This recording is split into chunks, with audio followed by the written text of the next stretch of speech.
Hello my lovelies parathas, कैसे हो आप लोग। आई होप आप सभी अच्छे होंगे, स्वस्थ होंगे और मेरे स्टोरी लाइन को एंजॉय कर रहे होंगे। जिन लोगों को भी ये स्टोरी काफ़ी हद तक पसंद आ रही है वो लोग मुझे सजेस्ट कर सकते हैं कि मैं बेबी को जल्दी से पैदा कर दूँ, बट मैं इसे लॉन्ग बनाने वाली थी। बट कोई ना, आप लोग मुझे सजेस्ट कर सकते हो, मैं देखूँगी। और दूसरा थिंग्स, कैसा लगा नया कैरेक्टर जो मैं नैन रुई को लेके आई। ऐसे धीरे धीरे करके मैं कैरेक्टर्स को ऐड करते जाऊँगी, कोई ना।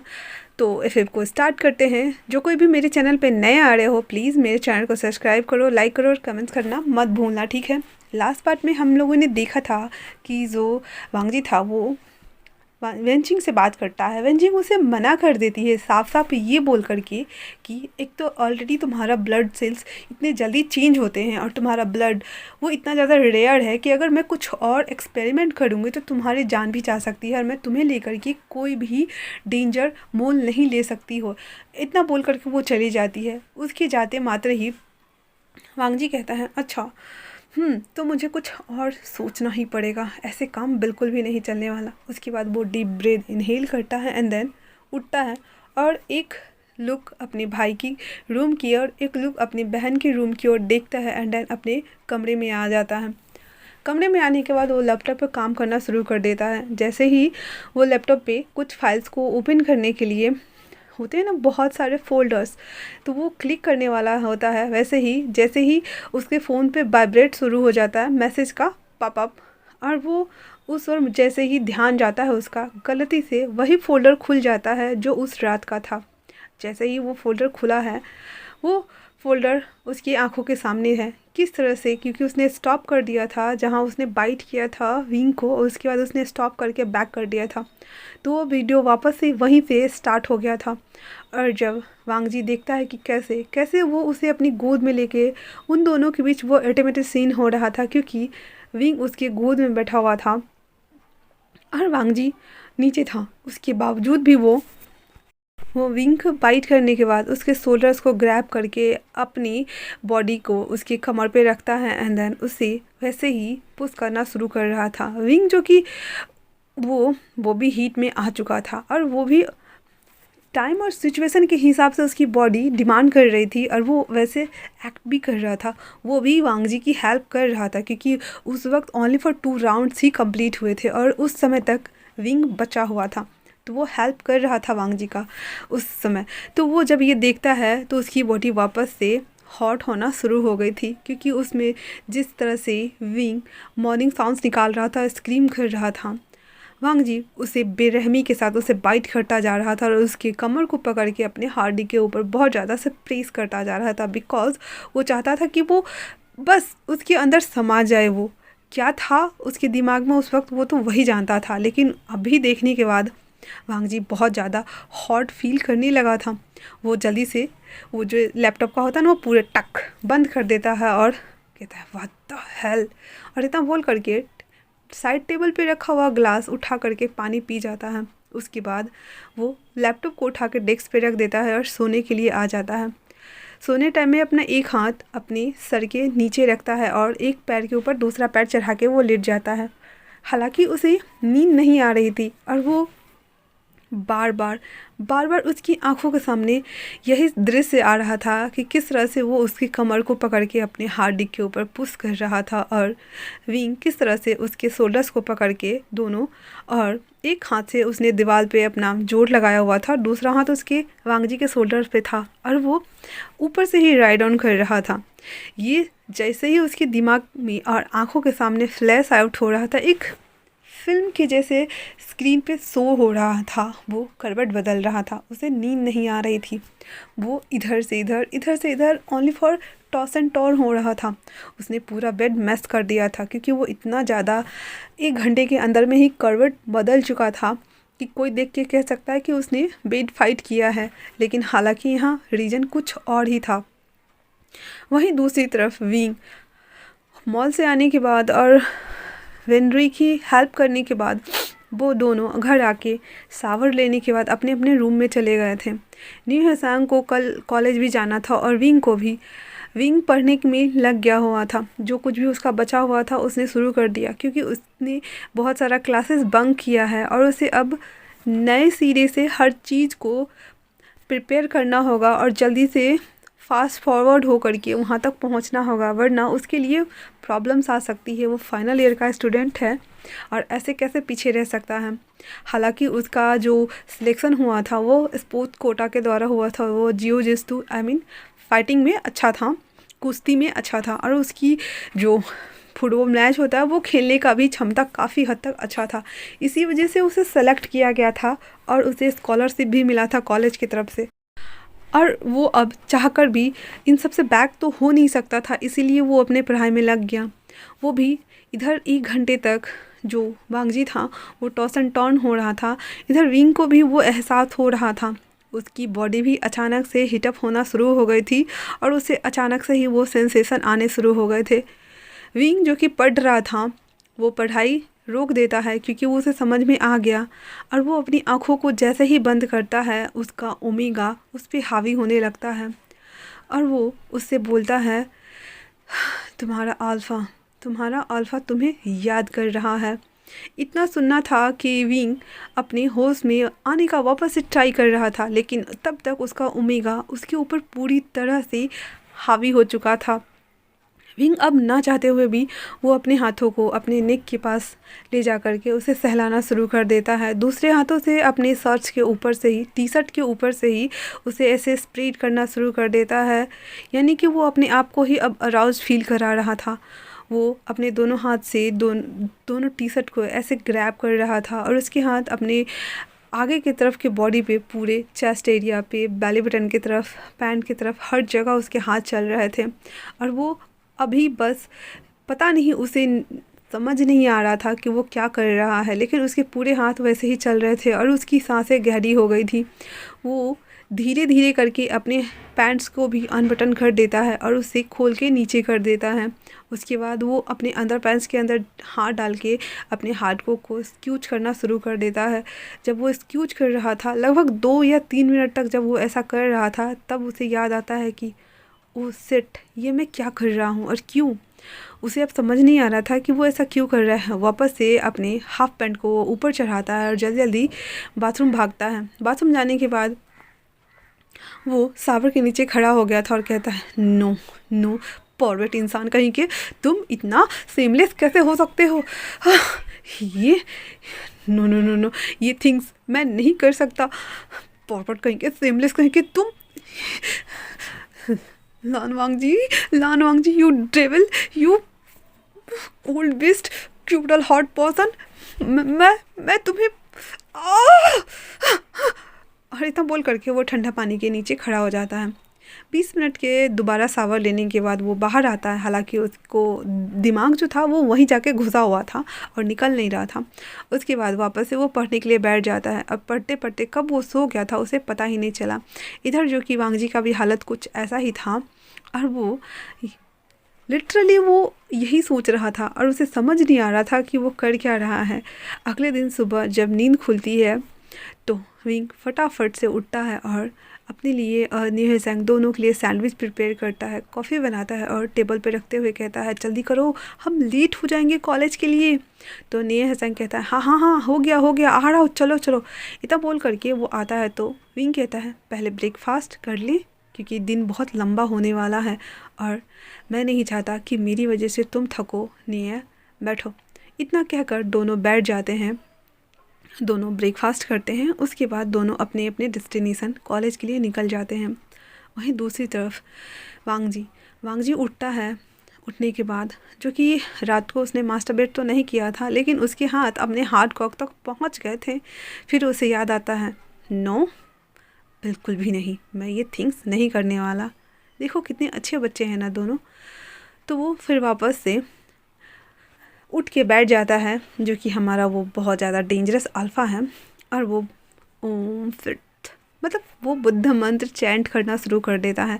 हालांकि उसे कंट्रोल नहीं हो रहा था, बट फिर भी 10-15 मिनट तक वो बुद्ध मंत्र लगातार चैंट किए जा रहा था। और 15 मिनट के बाद तो वैसे भी माइंड डाइवर्ट हो ही जाता है। तो वांगजी का भी हो गया था। उसके बाद वो पीसफुली सो गया था। अभी वो सुबह जब सो के उठा था तो थोड़ा हैवी लग रही थी उसकी बॉडी, क्योंकि उसकी बॉडी की एनर्जी डिसबैलेंस हो चुकी थी, क्योंकि उसने सेक्सुअल एनर्जी को रिलीज़ नहीं किया था। इसी वजह से वो बहुत ज़्यादा हैवी हैवी साउंड कर रहा था। उठता है, रिफ्रेश होता है बाथरूम जा कर के, शावर वावर लेके ऑफिशियल ड्रेस वेयर करने के बाद वो नीचे आता है, जहाँ नीचे हाईकॉन और रुई दोनों ठाके लगा के हंस रहे होते हैं। तभी जैसे ही हाईकॉन देखता है कि वांगजी हाईकॉन बोल रही है, और सीचेन देखता है कि वांगजी उतर के आ रहा है, वो वैसे ही चुप हो जाता है। तो रुई भी समझ जाती है हो ना हो उसका डेविल भाई ही आ रहा है।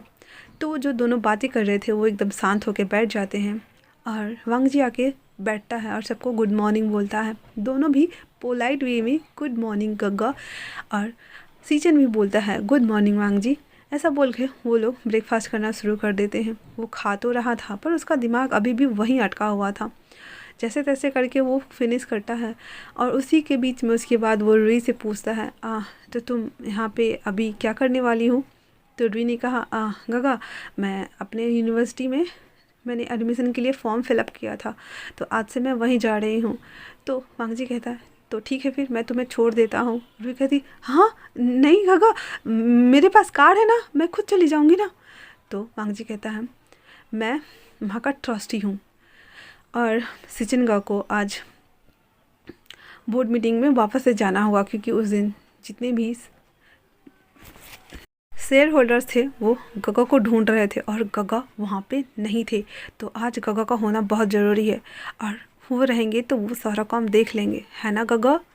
सीजन जो कि जानता था कि हाँ वो डायरेक्टर है, और उसके डैड के जाने के बाद वो कंपनी, उसकी मॉम एंड डैड के बाद वो कंपनी अब सीचन और वांगजी की ही है, और सीचन जो कि एल्डर ब्रदर है तो उसको रिस्पॉन्सिबल होना पड़ेगा। तो वो कहता है यस वांगजी, मैं चला जाऊंगा। उसके बाद वांगजी कहता है रुई जल्दी से ब्रेकफास्ट फिनिश करो, मेरा हो गया है और तुम्हारे पास ओनली फॉर 5 मिनट है।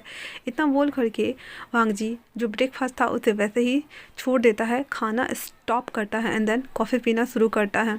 अब रुई को समझ नहीं आ रहा था कि वो खाए या फिर कॉफ़ी पिए। वो जल्दी जल्दी से जो भी थाली में बचा हुआ था प्लेट में, वो जल्दी जल्दी से मुंह में ठूसना शुरू कर देती है। इस चक्कर में उसको खांसी आनी भी शुरू हो गई थी। तो सीचैन उसे पानी भराते हुए कहता है कोई जल्दी नहीं है बाबाओ, तुम आराम से खाओ, ठीक है ना? रुई हाँ में सर हिला देती है, और धीरे धीरे जो उसके मुंह में पीसेस बचा हुआ था उसे च्युइंग करना शुरू कर देती है।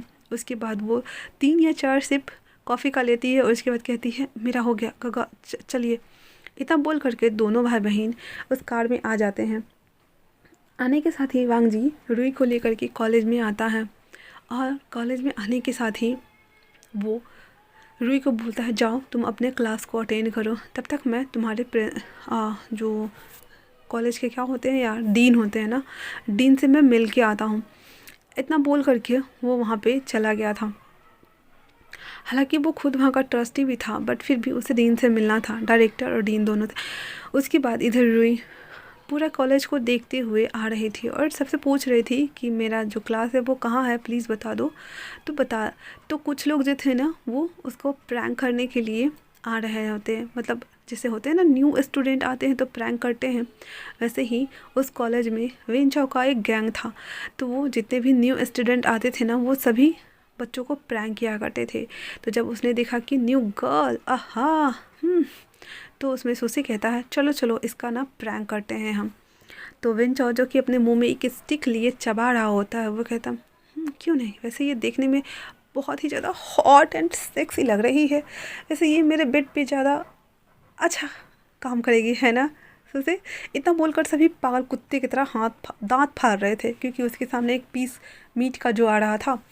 वो लोग सभी अपने गैंग के साथ उतरते हुए आते हैं और मटकते हुए और उसके सामने आके खड़े हो जाते हैं, और आने के बाद कहते है यू तुम इधर आओ। तो जो रुई थी वो पहले इधर और इधर देख लेती है और कहती है हाँ क्या तुमने मुझे बुलाया? तो विंचा कहता है अरे ये इतना ज़्यादा स्वीट भी बोलती है ऐसा बोल करके वो लोग दांत फाड़ रहे होते हैं।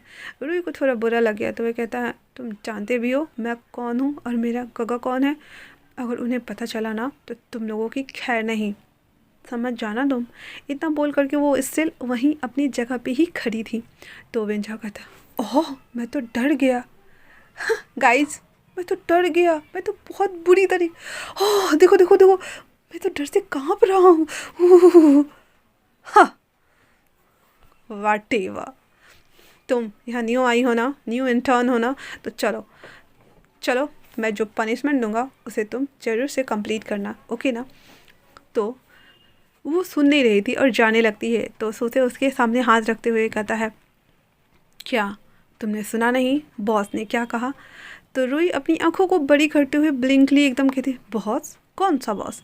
मुझे जहाँ तक पता है ये कॉलेज, और वो आगे बोलने ही वाली थी कि ये कॉलेज मेरा है तो मैं यहाँ की बॉस हुई, लेकिन उससे पहले ही वेंचाओ बीच में बात को कैंची लेके कट करते हुए कहता है, ठीक है, मैं प्रैंक कर रहा हूँ, तुम्हें समझ में नहीं आ रहा है क्या? चलो इधर आओ।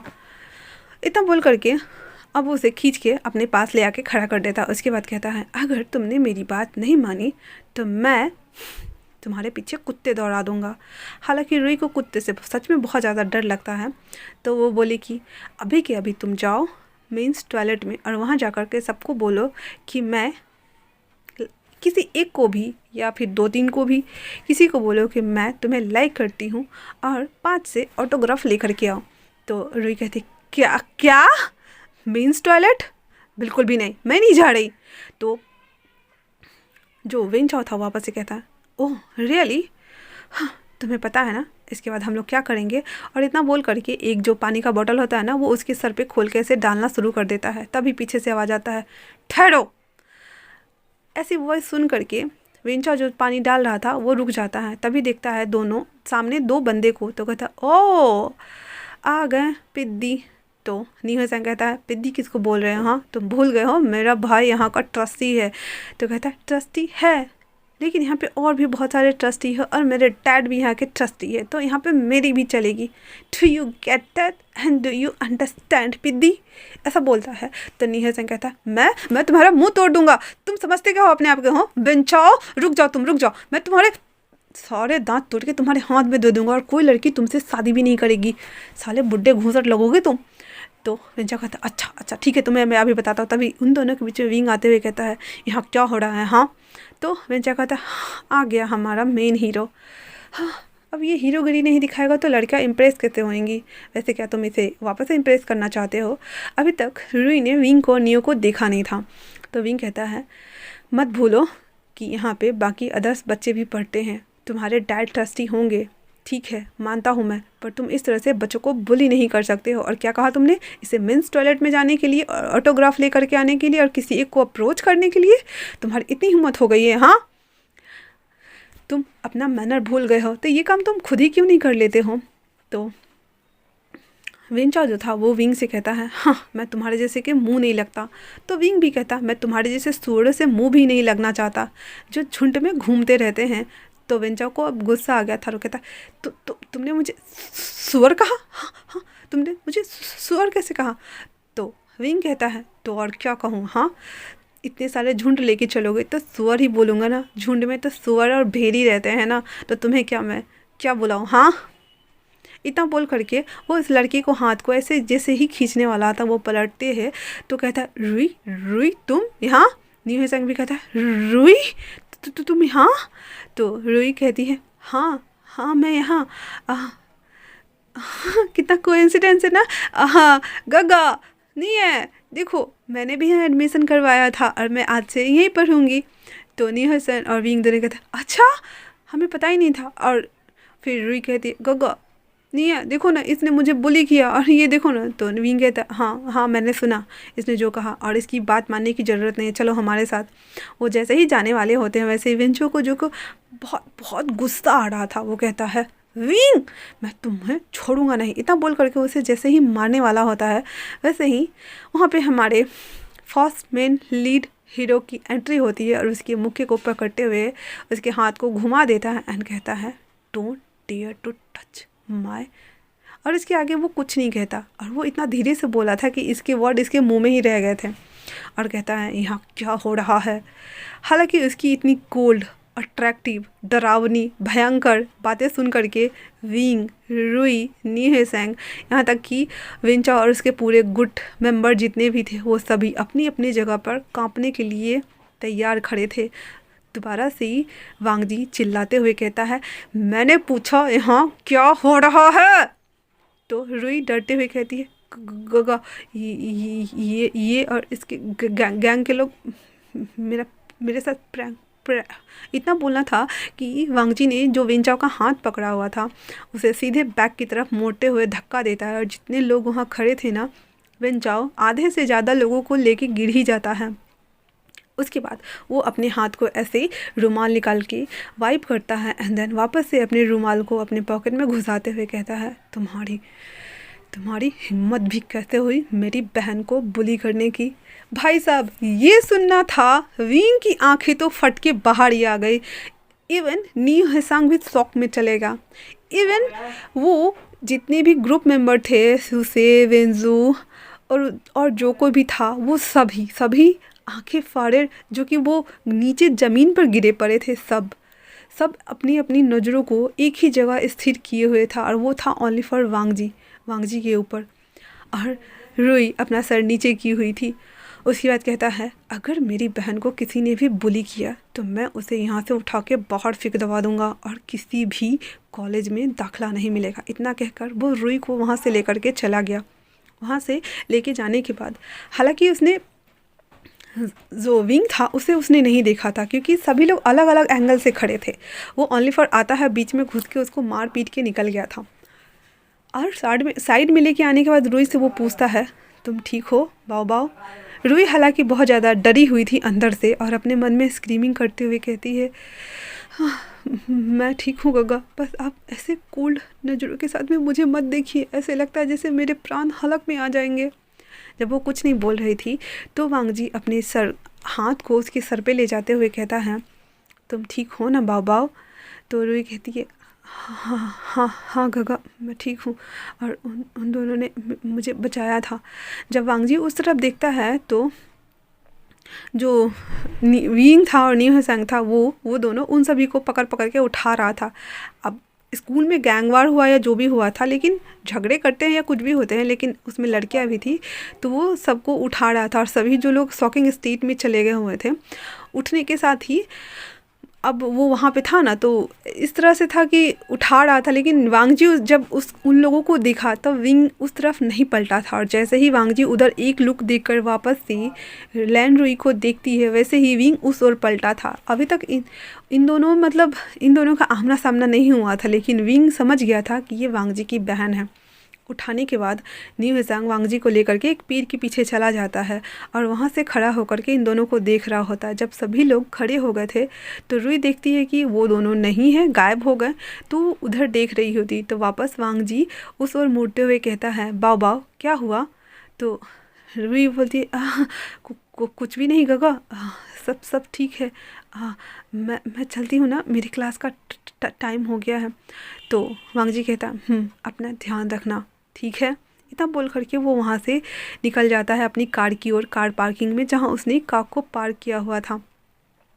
जैसे ही वो कार पार्किंग की ओर आता है, विंग एक रिलीफ का सांस एक्सेल करता है और ख़ुद को नी हेसांग के ऊपर थोप देता है। उसके बाद कहता है, ये डेविल हर जगह मुंह उठा के चला आता है, हे भगवान मैं कब तक छुपूंगा इससे। और वापस से कहता है, मैं डर क्यों रहा हूँ, वैसे मुझे क्या ज़रूरत है उसे छुपने की और डरने की, मैं भी ना कुछ भी करता रहता हूँ। इतना बोल करके और वो दोनों कैंटीन की ओर चले जाते हैं।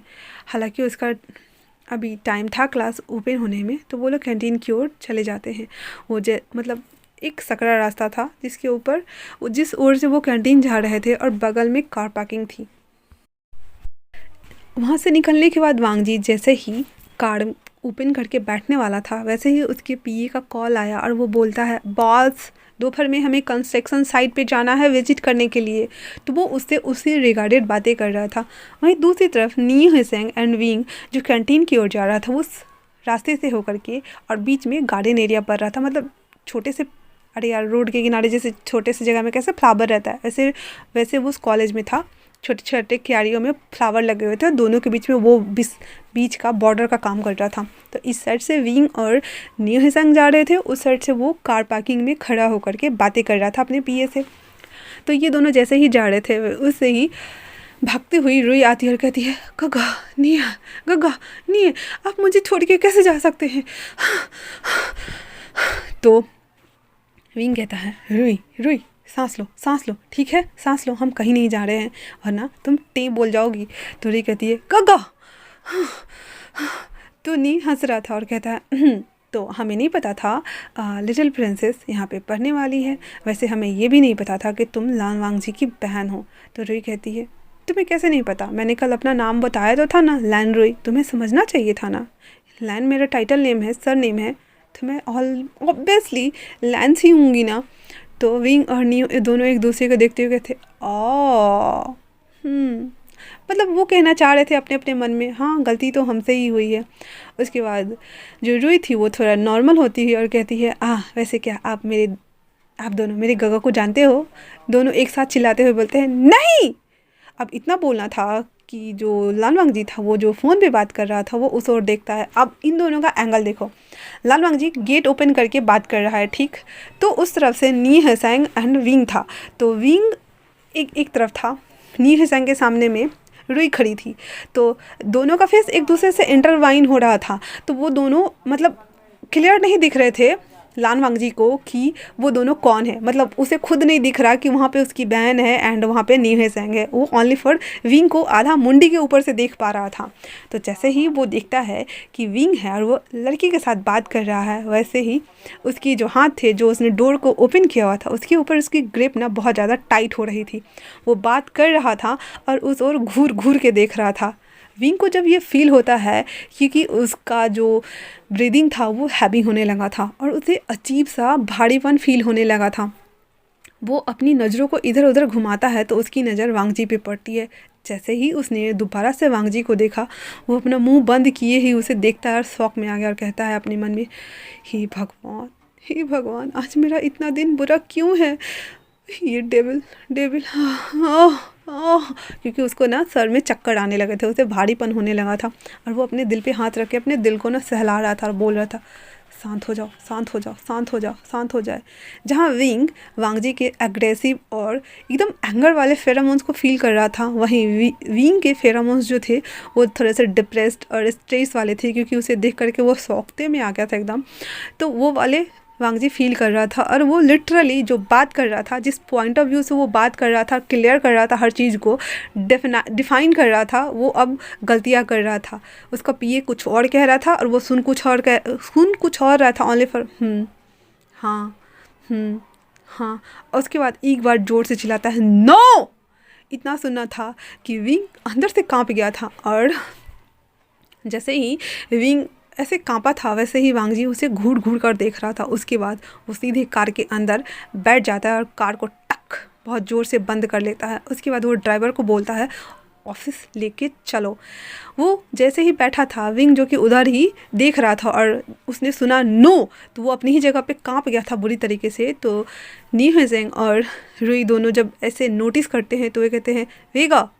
विंग जो कि अभी भी आउट ऑफ स्पेस हो चुका था वापस से, रुई कहती है, वीगा। तो विंग कहता है, हाँ, क्या हुआ, क्या बोल रही थी तुम। तो जो नी हेजेंग और रुई था वो कहता है, आप कहाँ खोए हुए थे, आप ठीक तो है ना। उसके बाद नी हेजेंग और रुई दोनों उस ओर देखते हैं जहाँ पे विंग अभी भी देख रहा था। उसे वहाँ पे कोई कार खड़ी नज़र नहीं आ रही थी। तो वापस से रुई कहती है, क्या हुआ गगा, वहाँ कुछ था क्या। तो विंग उधर से वापस मुड़ते हुए कहता, नहीं वहाँ कुछ भी नहीं था, हम कैंटीन चले। और वो अपने हाथों को मसल रहा था। तो नी हेजेंग उसके हाथों को ऐसे ग्रैब करते हुए ऐसे पिंच करते हुए कहता है आँखों से, विंग थोड़ा सा काम डाउन हो जाओ। विंग समझ गया था लेकिन वो अभी भी हैवी ब्रीथ ले रहा था। तो वो बोलता है नी हेजेंग से, नी तुम रुई को लेके जस्ट अभी अंदर जाओ, मैं जस्ट अभी आया। इतना बोल करके और वो भागता है उस ओर जहाँ कार पार्क किया गया था और आने के बाद वहाँ खड़ा होता है और अपने घुटने पे हाथ रखे, क्योंकि वो दौड़ के आया था तो हाँफ रहा था, घुटने पे हाथ रख करके उसकी कार को जाते हुए देख रहा था। और वांग जी वहीं उस मिरर से जो साइड में ड्राइवर सीट के पास लगे रहते हैं ना, उस मिरर में, क्योंकि वो उसी साइड बैठा हुआ था, तो उस मिरर में विंग को देखता है जो रोड पे आके खड़ा हो गया था, घुटनों पे अपने हाथ रखे इस ओर देख रहा था। और उसे देखने के साथ उसकी आंखों में एक अजीब सी साइना आ गई थी। तो आज के लिए इतना ही। कैसा लगा आप लोग को ये पार्ट मुझे ज़रूर कमेंट करके बताना यार। ठीक है, और कैसे जा रही है स्टोरी मुझे ज़रूर बताइएगा। ओके, नेक्स्ट पार्ट में थोड़ा सा ट्विस्ट आने वाला है, आप लोग को मज़ा आएगा। वैसे बैक वाले पार्ट में भी ट्विस्ट था, मैंने नए कैरेक्टर को इंट्रो दिया था। तो कैसी जा रही है स्टोरी प्लॉट्स मुझे ज़रूर बताना। ओके, तब तक के लिए थैंक्स फॉर वॉचिंग।